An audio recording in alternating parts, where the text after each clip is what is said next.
Hallo en welkom by hierdie video, waar ons tot sover aan 27 kragtige stelfunksies verken wat insigte op sessievlak bied om jou te help om bedrywighede op te spoor, foute te hanteer en identiteitswaardes met presisie op te haal.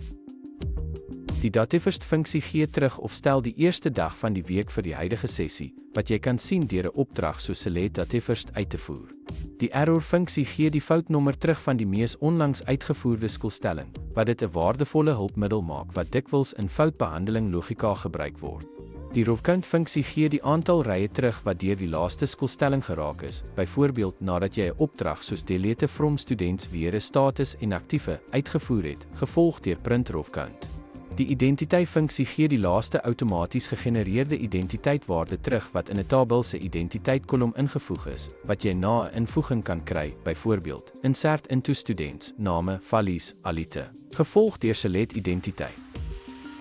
Ten slotte gee hierdie stelsel funksies jou groter beheer en beter sigbaarheid in jou skoolwerk deur navraagresultate te monitor, veranderinge op te spoor, foute te bestuur en identiteitwaardes te herwin, wat jou databasisbedrywighede meer doeltreffend en deursigtig maak.